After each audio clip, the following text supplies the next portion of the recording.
5, 4, 3, 2, 1 and close the door. Oke, gue akan buka dulu dengan perkataan bahwa ingat, saya tidak ada masalah apapun dengan wanita tersebut atau yang namanya Talpaf. Nah, jadi anyway, kalau Talpaf nonton ini, this is not about you, not about you. This is about social, about what happened di masyarakat kita. So, beberapa hari yang lalu itu gue posting video reaction gue soal konten kreator cewek tete. Maksudnya cewek yang punya tete, nempelin tetenya ke orang-orang di jalanan.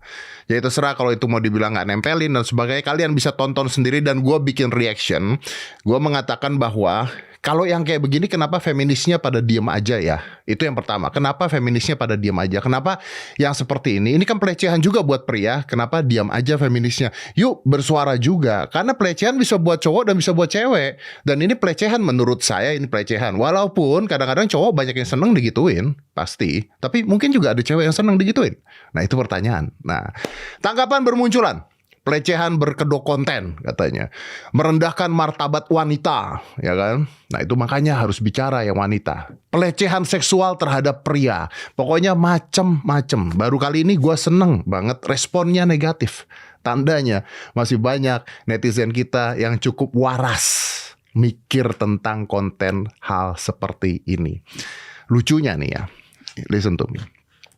Kalau perempuan, bicara tentang perempuan, membela hak perempuan, itu disebutnya feminis. Tapi kalau cowok, lagi ngomongin tentang cowok, membela hak cowok, gue pernah kena disebutnya toxic masculinity. Kenapa jadi toxic gitu? Kayaknya zaman dulu tuh gak ada kata-kata toxic masculinity. Yang ada tuh cuman maskulin doang gitu. Feminim, maskulin. Kalau ada feminis, harusnya ada maskulinis gitu. Nah, ini anehnya di sini. Kenapa? Karena harusnya kita berpikir bahwa ini nih, kalau lu ngomongnya mau sejajar, maka sejajar harus semua-semuanya. Semua-semuanya. Jadi saya minta, kalau Anda feminis, coba bersuara juga tentang ini. Karena ada video klarifikasinya dari Talpaf. Kita putar ya. Guys, ini gue Talpaf. Gue di sini mau ngomongin tentang konten gue yang lagi rame. Di sini gue dikritik dari beberapa pihak dan platform yang dimana katanya gue nempelin payudara gue ke orang yang lagi gue prank. Gue ngerti kalau interpretasi orang kayak gitu, padahal intensi gue nggak gitu sama sekali. Di video ini intensi gue pure adalah ngomong kedekatan ke orang dengan mendekatkan muka gue sedekat mungkin ke telinga mereka. Bukan sama sekali nempelin payudara gue. Yeah, sure. Cuma karena posisi duduk dan tinggi gue, untuk gue bisa ngomong ke kuping orangnya, kelihatannya kayak gue nempelin payudara gue. Kan sampai digeser-geser. Padahal nggak sama sekali. Anda. Kalaupun kelihatannya kena, itu kenanya di sini. Kalian bisa lihat di video itu, bahkan videonya aja gue judulin ngomong kedekatan. Dan ini gue juga terinspirasi dari konten kreator luar namanya Daily Dropout. Jadi gue bener-bener gak ada intensi sama sekali untuk ngedeketin payudara gue. Dan di akhir video prank ini, gue minta maaf ke orang-orang yang gue prank karena gue bikin mereka bingung. Dan juga udah minta izin untuk videonya di-upload dan mereka setuju. Jadi, itu penjelasan dari gue. Gue beneran gak maksud kayak gitu sama sekali. Dan penjelasan gue ini seadanya, gak ada yang gue tambah-tambahin dan gak ada yang gue kurang-kurangin. Oke, thank you. So, that's adalah klarifikasinya. Ingat ya, I don't have a problem with you. Itu ada klarifikasi Anda yang katanya nggak nempelin teteknya. Oke, tapi Anda nonton sendiri deh ya. Kan udah nonton kan videonya seperti apa kan, nempelnya seperti apa kan. Dia mengatakan bahwa dia itu ngikutin dari konten luar. Nah, Daily Dropout. Saya nonton Daily Dropout. Sampai saya nonton. Daily Dropout itu beda. Ya, kan dia mengatakan bahwa Daily Dropout itu melakukan hal yang sama. Enggak. Ini orang luar negeri ya, interaksi lewat orang lain, ngobrol yang jaraknya sangat dekat, lalu langsung pergi. Jaraknya dekat, langsung pergi. Kalian nonton sendiri. Dan yang ditempelin tuh mukanya, bukan teteknya. Jadi kalau mengatakan ini dari Daily Dropout, no, it is not true at all. Enggak, beda. Kalian nontonnya sendiri. Nah, kalau di videonya Talpaf itu jelas ngarahin payudaranya. Menurut saya loh ya. Dan cowoknya terganggu juga. Ini kabar baik. Kenapa kabar baik? Karena ketika Anda nonton video tersebut, cowoknya yang dideketin atau ditempelin sama payudaranya, itu banyak sekali yang nolak. Banyak sekali yang pakai sikutnya akhirnya digeser, banyak yang mundur. Ini kabar baik. Artinya ternyata banyak pria-pria di luar sana yang sopan. Artinya banyak para pria yang tahu dan tidak mau melecehkan walaupun diberikan di depan mata. Jadi dipancing aja mereka nggak mau. Jadi kalau katanya ya namanya ikan dikasih namanya kucing dikasih ikan, siapa yang mau? Itu buktinya cowok-cowok itu minggirin dia loh. And that's good news loh. Bagus banget kan hal ini bisa terjadi.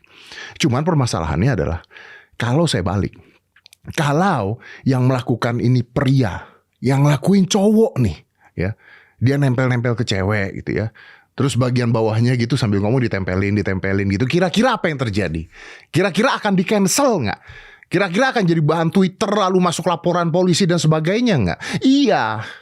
Saya pernah nanya tentang perawan, Anda nonton video fullnya aja nggak? Video fullnya nggak ditonton, tapi gara-gara ada yang ngomong begini, wah di-cancelnya luar biasa. Efek ke saya? Nggak ngefek sama saya.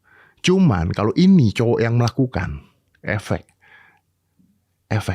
Masalahnya adalah kalau cowok dilakukan pelecehan seksual, kayak Dikta dah misalnya gitu, atau siapa deh gitu. Cewek-cewek nganggapnya cowok seneng. Nggak semua cowok seneng loh. Dan kalau laporin ke polisi, diketawain mungkin. Nggak semuanya begitu loh. Ini juga ada pelecehan terhadap pria. Jadi jangan menutup fakta bahwa pria tidak bisa dilecehkan. Nah, menurut Undang-Undang Nomor 12 Tahun 2022 tentang tindak pidana kekerasan seksual itu begini, salah satu poinnya ya, perbuatan melanggar kesusilaan yang bertentangan dengan kehendak korban.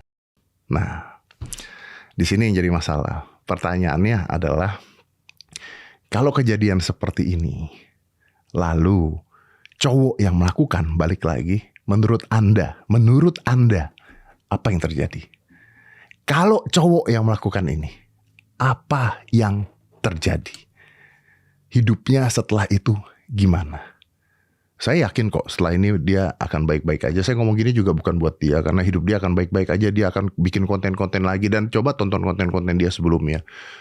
Still the same, tapi saya yakin dia akan baik-baik aja. Tapi kalau cowok yang melakukan ini, selesai, udah. Nah, kita bicara ya tentang di prank katanya. Gue yakin yang ngelihat kalau dia nempelin payudara tuh bukan gue doang. Gue yakin kalian semua ngelihat. Tapi gue bukan ahli bahasa tubuh. Jadi mungkin lebih valid, tolong ahli bahasa tubuh ya. Mungkin Anda atau psikolog gitu ya, atau para feminis bantu komentar. Yang ditempelin apanya itu? Saya ambil scientific. Menurut antropolog ya, Edward T. Hall, dia mengatakan tentang penggunaan ruang dalam konteks berinteraksi dengan orang lain. Jadi ada 4 zona jarak manusia. Yang satu adalah jarak intim. Jarak intim itu kurang dari 50 cm. Itu jarak intim. Kata-katanya sudah intim. Segini nih, jarak intim. Ini biasanya digunakan orang dengan hubungan yang erat, intim. Contohnya pasangan suami istri, keluarga, pacaran lah, terserah lah, intim. Yang kedua, jarak pribadi atau personal distance. Itu 50 cm sampai 1,5 meter. Nah, ini kita harus belajar. Karena kalau kita bicara dengan orang, itu jaraknya 1,5 meter, 50 sampai 1,5 meter. Ini digunakan teman baik untuk berdiskusi masalah personal atau bisnis. Salaman. Itu yang terjadi. Ada lagi yang ketiga, jarak sosial. Nah, jarak sosial ini 1,5 meter sampai 3 meter. Ini adalah jarak psikologis yang diperuntukkan sebagai zona transaksi impersonal. Seperti hubungan profesional, hubungan kerja, atau hubungan teman-teman di kantor. Segini nih jaraknya, gue sama bintang tamu gue. Yang terakhir adalah jarak publik, 3 meter sampai tidak terbatas. Jarak publik digunakan dalam konteks pertemuan massa atau interaksi dengan figur atau tokoh yang memiliki power. Contohnya kalau misalnya Anda ketemu menteri, pejabat, dan sebagainya yang memiliki kepentingan, itu jarak publik. Makanya kalau presiden, menteri, dan sebagainya dijarakin. Karena untuk menjaga keselamatan. Oke, jadi kita punya 4 jarak. Kalau kita ke tempat dugem, jarak tersebut hilang semua. Kalau cowok, noel cewek, masuknya pelecehan. Hidupnya selesai setelah itu ketika dia tweet. Kalau cewek melakukan itu ke cowok, what happened? Nah, kalau kita bahas disiplin ilmu dalam konteks komunikasi, udah jelas yang dilakukan di konten tersebut melanggar aturan zona. Ya, karena itu melampaui jarak intim kepada orang yang tidak dikenal. Dan orangnya juga terlihat ingin menggeser. Tidak nyaman. Jadi gini ya, gue bukan bicara tentang dianya, gue bukan bicara tentang kontennya. Silakan mau berkreasi seperti apapun silakan. Saya bukan KPI, saya nggak punya hak untuk melarang.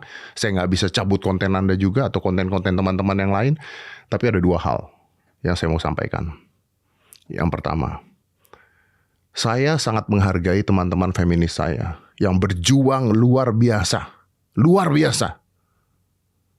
untuk kesetaraan gender. Luar biasa. Tapi jangan cuma cowok yang diserang. Ada wanita-wanita juga yang harus Anda didik. Karena kalau seperti ini Anda biarkan, yang cowok merasa benar ketika melakukan sesuatu. Tuh ada contohnya. Itu yang pertama. Ya, itu yang pertama. Yang kedua, tentang pelecehan seksual. Dan pelecehan seksual ini semakin hari semakin gila. Kemarin saya bicara dengan Pak Aris Merdeka Sirait. Di Indonesia ini darurat kekerasan seksual. Darurat kekerasan seksual. Dan beliau mengatakan ketika sesuatu terjadi itu pasti ada pancingannya. Pasti ada sesuatu dulu. Pasti ada yang membuat hal itu terjadi. Mau lingkungan sosial, keluarga, dan sebagainya. Sampai anak usia 8 tahun bisa memperkosa anak usia 5 tahun. Salah satunya adalah dari sosmed. Kita udah nggak bisa membatasi wanita berpakaian seksi. Saya juga suka ngundang wanita berpakaian seksi, udah nggak bisa membatasin itu. Tapi ketika ada gerakan fisik, itu udah hal beda lagi. Apalagi konten-konten seperti itu. Tapi ya percuma. Kalau kita ngomong ini juga percuma. Intinya adalah, yuk kita sama-sama berbuat sesuatu. Dan saya minta tolong buat para feminis dan masyarakat semuanya. Coba. Harus melakukan apa ketika ada konten-konten seperti ini. Dan buat para pria, kalau Anda dilecehkan secara seksual, laporkan juga, viralkan juga. Jangan cuma wanita saja. Ingat kan, sederajat, satu level, kesetaraan gender. Anda juga berhak melapor. Anda juga berhak melapor. Ya, karena apapun itu, tetap namanya pelecehan. So, gue sebenarnya bikin video begini juga percuma karena tidak akan merubah apapun. Dan saya juga tidak ada masalah dengan orang yang buat. Seperti yang saya bilang, urusan saya juga udah terlalu banyak ngurusin hal-hal yang lebih penting dibandingkan ini. But what I don't like is ketika cowok selalu disalahkan. Ini argumen akan jadi masalah baru buat saya. So let's discuss. 5, 4, 3, 2, 1 and close the door.